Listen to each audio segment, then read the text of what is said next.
एक बार फिर से आप लोगों का स्वागत है मेरे YouTube channel tech study with Piyush में। और आज हम लोग स्टेटमेंट फ्लो कंट्रोल चैप्टर को देख रहे हैं और चैप्टर नंबर 9 में स्टेटमेंट फ्लो कंट्रोल देखना है। और इस चैप्टर में हमने बताया था कि प्रोग्राम का जो फ्लो है, ठीक है, द प्रोग्राम का जो फ्लो होता है वो किस तरफ जाता है, ठीक है। तो statement, there are so many different types of statement in Python. The statements are the instructions given to the computer. The statements are the instruction given to the computer to perform any kind of action.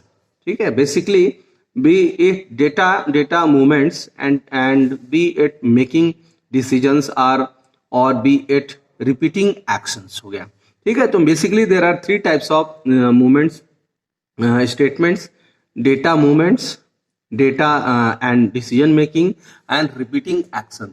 ये तीन action होते हैं, type of statements in Python होता है, ठीक है। अब इस statements are the smallest executable units within a Python program. Statement क्या होते हैं? The Python statements can be the statements from the smallest executable unit within a Python programs होता है, ठीक है। The Python statements can belong to one of the following three types होता है। इसके तीन टाइप्स होते हैं। पहला होता है empty statement, simple statements, compound statements. तीन स्टेटमेंट्स होते हैं, ठीक है। तो एम्प्टी स्टेटमेंट, सिंपल स्टेटमेंट और कंपाउंड स्टेटमेंट से हम लोग को बहुत ज्यादा कोई वो नहीं करना है। और एम्प्टी स्टेटमेंट में मतलब ये होता है कि कुछ ऐसा स्टेटमेंट है जिसमें कुछ नहीं लिखा हुआ है, तो उसको एम्प्टी स्टेटमेंट लिखते हैं और वहां पे पास लिखा जाता है, पास स्टेटमेंट लिखा जाता है, ठीक है। हम वहां पे सिंपली पास स्टेटमेंट लिखे हैं। सिंपल स्टेटमेंट में जो सिंपल स्टेटमेंट होता है, ठीक है। तो ये इस तरह से स्टेटमेंट फ्लो कंट्रोल में जो सबसे पहला जो टॉपिक आता है that is type of statement in Python, ठीक है। तो अब स्टेटमेंट फ्लो कंट्रोल में जो types of statement in Python में आता है, तीन टाइप होता है। एम्प्टी स्टेटमेंट होता है, सिंपल स्टेटमेंट होता है और कंपाउंड स्टेटमेंट्स होता है, ठीक है। तो इसका आगे हम लोग यूज करेंगे। तो सबसे पहले हम लोग देखते हैं स्टेटमेंट फ्लो कंट्रोल। अब स्टेटमेंट फ्लो कंट्रोल में बेसिकली होता क्या है? इन अ प्रोग्राम्स स्टेटमेंट में बी एग्जीक्यूटेड सिक्वेंशली, सेलेक्टिवली और इटरेटिवली, ठीक। इटरेटिवली मीन्स होता है रिपीटिशन, ठीक है। Every programming language provides constructs to support sequence, selection और इटरेशन। यानी कोई भी स्टेटमेंट फ्लो कंट्रोल होगा उसमें तीन चीजें होती हैं। पहला होता है सीक्वेंस हो गया, दूसरा हो गया सिलेक्शन और तीसरा जो होता है दैट इज इटरेशन, ठीक है। सिलेक्शन और इटरेशन, ITERATION,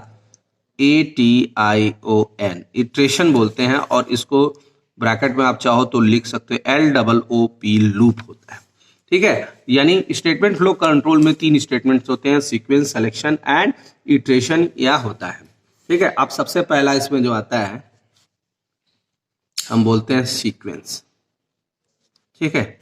अब सीक्वेंस, दूसरा होता है selection,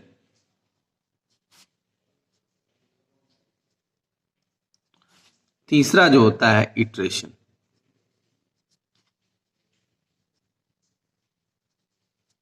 sequence, selection and iteration, तीन स्टेटमेंट्स होते हैं, ठीक है। तो सीक्वेंस, सिलेक्शन एंड इटरेशन यानी पूरा जो स्टेटमेंट फ्लो कंट्रोल चैप्टर है तो इन्हीं तीन स्टेटमेंट्स के ऊपर डिपेंड होता है, सीक्वेंस, सिलेक्शन एंड इटरेशन, ठीक। अब सीक्वेंस का मतलब क्या होता है, ठीक है। अब इसमें तीन चीजें आप लोग नोट कर लीजिए, सीक्वेंस, सिलेक्शन एंड इटरेशन। अब इसमें सीक्वेंस का मतलब क्या होता है?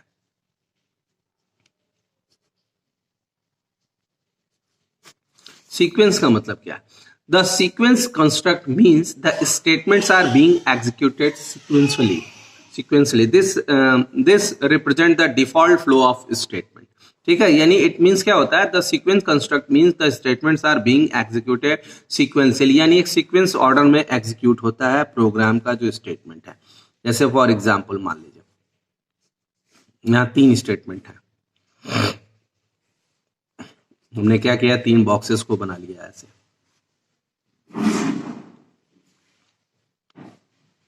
स्टेटमेंट 1, स्टेटमेंट 2 और ये हो गया है स्टेटमेंट 3। यानी इसमें आप देख रहे हैं कि जो प्रोग्राम का फ्लो हो रहा है, स्टेटमेंट 1 मतलब पहली लाइन सबसे पहले एग्जीक्यूट हो रही है, फिर उसके बाद एरो बना हुआ है, सेकंड स्टेटमेंट एग्जीक्यूट हो रहा है, फिर थर्ड स्टेटमेंट एग्जीक्यूट हो रहा है। यानी जो प्रोग्राम का फ्लो होता है, यानी प्रोग्राम अगर हमारा ऐसे लाइन बाय लाइन लिखा हुआ है तो ये क्या होता है कि ये ऐसे मूव करेगा, पॉइंटर ये हमारा प्रोग्राम ऐसे मूव करेगा और फिर हमारा इस तरह से आके इस लाइन को एग्जीक्यूट करके, फिर इस लाइन को एग्जीक्यूट करके, फिर इस लाइन को एग्जीक्यूट करके, फिर इस लाइन को एग्जीक्यूट करता है। यानी इसको बोलते हैं प्रोग्राम का flow.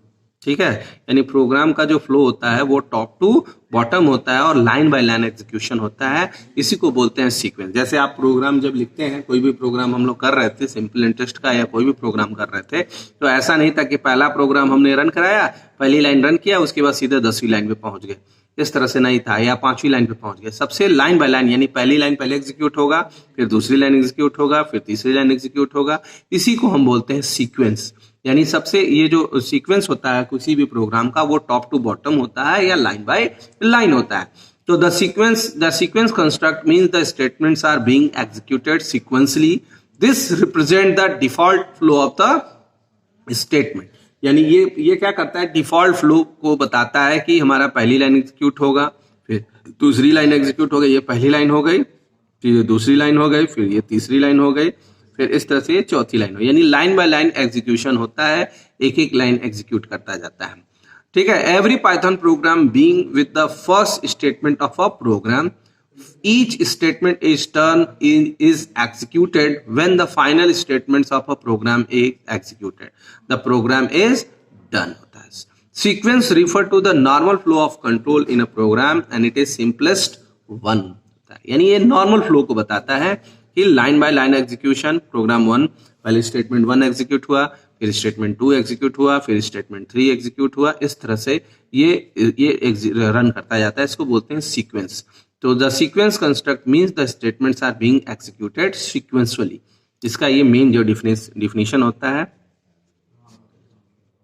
The sequence construct means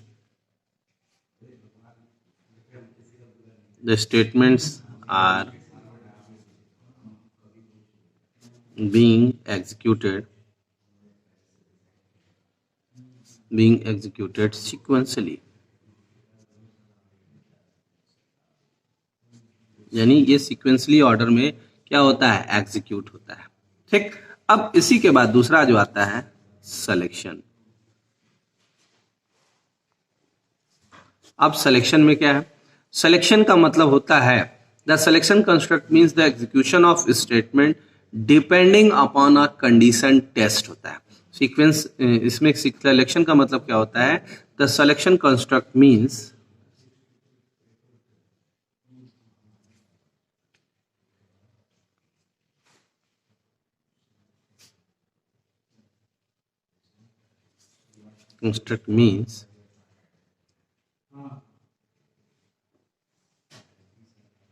the execution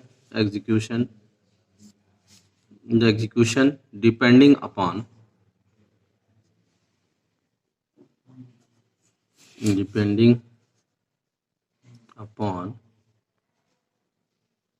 condition test. यानी ये condition depending upon condition test होता है। If a condition evaluate to true, if a condition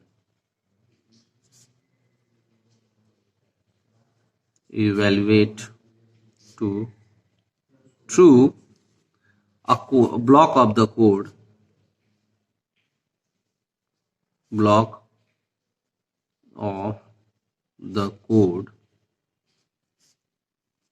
or set of statement, a set of statement is executed, otherwise another block of code, another block of the code will be executed. ठीक है, यानी इसका मतलब जो condition true होगा उसके साथ जो ब्लॉक ऑफ द कोड होगा वो एग्जीक्यूट होगा, अदरवाइज दूसरा block of the code execute होगा. ठीक है, the construct this selection construct is also called decision construct because it help in making about a set of statement is to be executed. यानी इसको हम decision construct भी बोलते हैं, selection वाले को बोलते हैं. ठीक, अब इसको कैसे हम समझेंगे. ठीक है, अब सिलेक्शन प्रोसेस को समझने के लिए देखिए हम आपको और चीजें बताते हैं. आप इसको चाहे नोट करना चाहे नोट भी कर सकते हैं, लिख भी सकते हैं, लिखते चलिए. ठीक है, अब इसको समझने के लिए इस पे एक फ्लो चार्ट बनाते हैं. फ्लो चार्ट क्या होता है कि हम आगे बताएंगे. फ्लो चार्ट जो होता है वो प्रोग्राम के फ्लो को बताता है कि हमारा प्रोग्राम किधर की तरफ फ्लो कर रहा है. वो प्रोग्राम के एग्जीक्यूशन को बताता है कि हमारा जब कंडीशन ट्रू होगा तो हमारा कर्सर किधर जाएगा, हमारा प्रोग्राम किधर जाएगा. कंडीशन के फॉल्स होने पे हमारा प्रोग्राम का जो फ्लो है वो किधर को जाएगा. तो इस चीज को वो रिप्रेजेंट करता है, इसी वो बोलते हैं फ्लो ऑफ अ प्रोग्राम. और इस सिलेक्शन प्रोसेस के इस हम फ्लो चार्ट के थ्रू हम उस चीज को क्या करते हैं, ऑब्जर्व करते हैं, देखते हैं. ठीक, अब जैसे देखिए इसमें सबसे पहले जो है कैसे ये प्रोग्राम का फ्लो है. मान लीजिए अब यहाँ पे एक जो बॉक्स हमने बनाई है, डायमंड शेप बॉक्स होता है, इसको बोलते हैं डिसीजन बॉक्स. डिसीजन बॉक्स या कंडीशन, ये डिसीजन बॉक्स होता है या कंडीशन होता है. तो यहाँ पे हम कंडीशन को लिखते हैं और यहाँ पे ऐसे क्वेश्चन मार्क लगाया जाता है, यानी कंडीशन हमारा ट्रू है कि फॉल्स है, और ऐसे ये हमारा फ्लो आ रहा है. ठीक, अब कंडीशन के ट्रू होने पे अगर हमारा कंडीशन ट्रू है और अगर कंडीशन हमारा फॉल्स है, तो कंडीशन के ट्रू होने पे, कंडीशन टी का मतलब ट्रू हो गया, जो स्टेटमेंट है कौन कौन सा स्टेटमेंट एग्जीक्यूट होगा, कौन सा स्टेटमेंट एग्जीक्यूट नहीं होगा, इस चीज को रिप्रेजेंट करता है ऐसे. ठीक है, अब आपको दिख भी रहा होगा. और यहां पे हम लिखते हैं स्टेटमेंट 1, स्टेटमेंट 2 यहां पे लिखते हैं. ठीक है, और अगर कंडीशन हमारा फॉल्स हो गया, या तो कंडीशन ट्रू होगा या तो कंडीशन क्या होगा, फॉल्स होगा, तो हमारा जो स्टेटमेंट एग्जीक्यूट हो रहा है,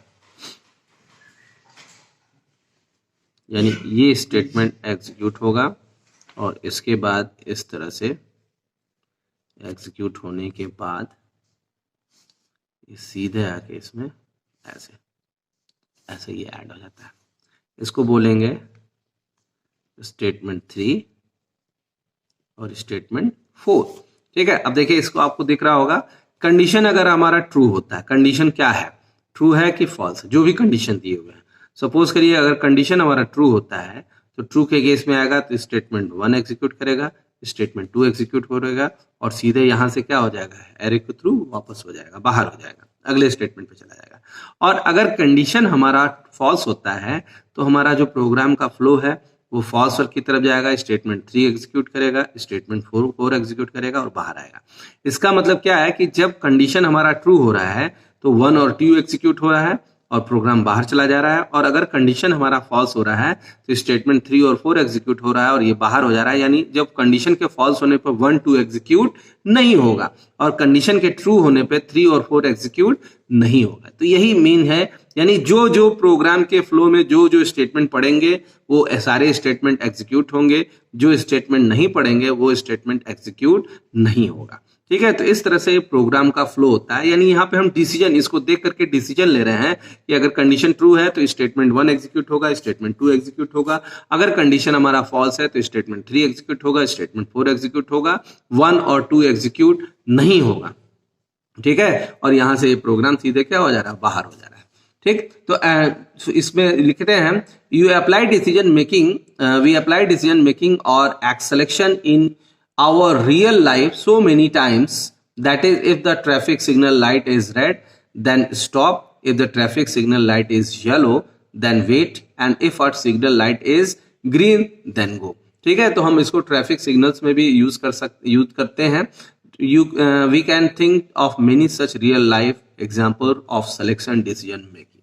ठीक है। इसमें डिसीजन मेकिंग का बहुत सारा स्टेटमेंट होता है। अब जैसे जैसे मान लो इसमें ये है कि जिन बच्चों का मार्क्स 90% से कम है उनको एडमिशन हम दे देंगे, मैथ्स में एडमिशन दे देंगे। और जिन बच्चों का 90% से ज़्यादा नहीं है, कम है, जिन बच्चों का 90% से अबव है उनको हम मैथ स्ट्रीम दे देंगे, डिसीजन हमने ले लिया।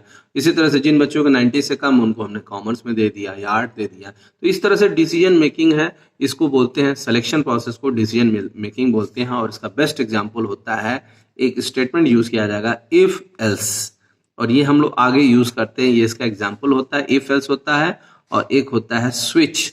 ये स्विच स्टेटमेंट, ये दो इसके एग्जांपल होते हैं। ये स्टेटमेंट हम लोग दोनों स्टेटमेंट को यूज करेंगे आगे। और ये स्विच को तो हम यूज नहीं करते हैं, स्विच पाइथन में नहीं है, लेकिन जावा सी प्लस प्लस में आपको स्विच मिलेगा। जावा सी प्लस प्लस सी लैंग्वेज में आपको स्विच मिलेगा, लेकिन पाइथन में नहीं है। लेकिन ये इफ एल्स जो है ये सारे लैंग्वेजेस में यूज किया जाता है। ठीक है, तो इस तरह से आप इसको यूज भी कर सकते हैं, देख भी सकते हैं।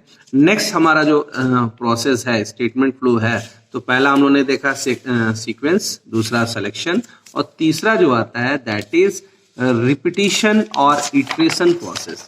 उस प्रोसेस को हम बोलते हैं इटरेशन प्रोसेस। यानी अब उस इटरेशन प्रोसेस के बारे में हम लोग को देखना है, पढ़ना है। ठीक है, अब इटरेशन प्रोसेस में क्या है, इटरेशन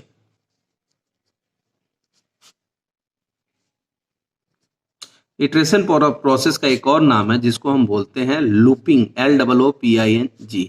लूपिंग का मतलब क्या होता है, साइक्लिक प्रोसेस। कोई भी चीज अगर साइक्लिक फॉर्म में है, यानी इस इटरेशन का मतलब क्या होता है, जैसे वाटर साइकिल हो गया, नाइट्रोजन साइकिल हो गया, तो ये क्या होता है, वाटर साइकिल होता है। ठीक है, वाटर कंज्यूम होता है, फिर अब्जॉर्ब होगा, फिर से वो इन्वायरमेंट में चला जाता है। इस तरह से लूपिंग प्रोसेस जो होता है उसको हम बोलते हैं इटरेशन। तो iteration construct means repetition of set of statements depending upon a condition test till the time a condition is true. A block of the code repeated again and again and so on until the desired condition become false. जब तक ये desired condition क्या ना हो जाए, false ना हो जाए, तब तक ये प्रोसेस क्या होता रहता है, चलता रहता है।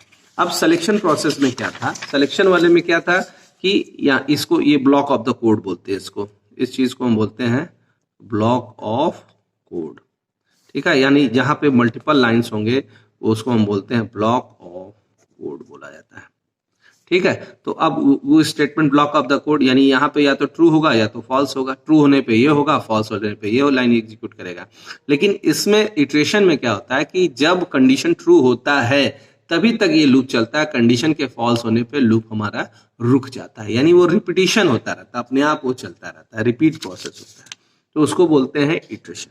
ठीक है, तो the iteration construct means repetition of set of statement again and again until the desired condition become false. जब तक इस डिजायर्ड जो कंडीशन होता है वो फॉल्स ना हो जाए, तब तक वो प्रोसेस क्या होता रहता है, चलता रहता है। तो इसका जो डिफिनेशन है वो भी लिख लीजिए। The iteration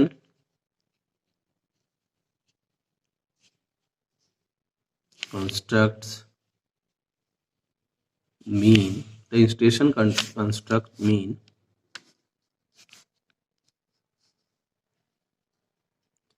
a repetition of block of code, repetition of block of code depending upon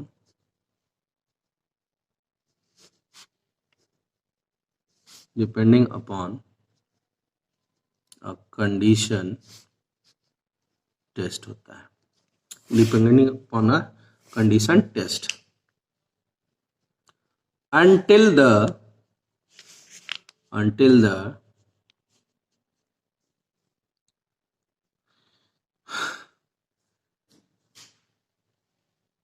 depending upon a condition test until the desired condition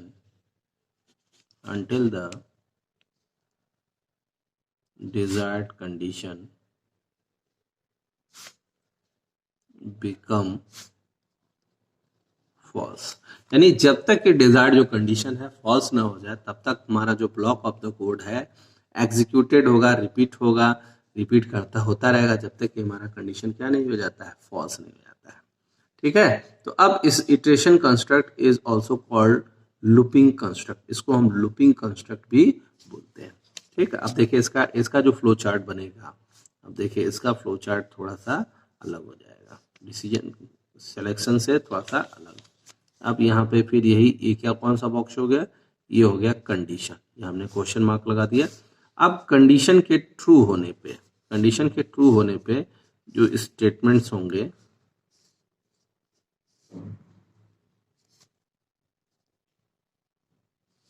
statement 1, statement 2 execute हुआ, स्टेटमेंट 1 और स्टेटमेंट 2 एग्जीक्यूट हुआ, और फिर ये यहां से वापस ऊपर जाएगा ऐसे,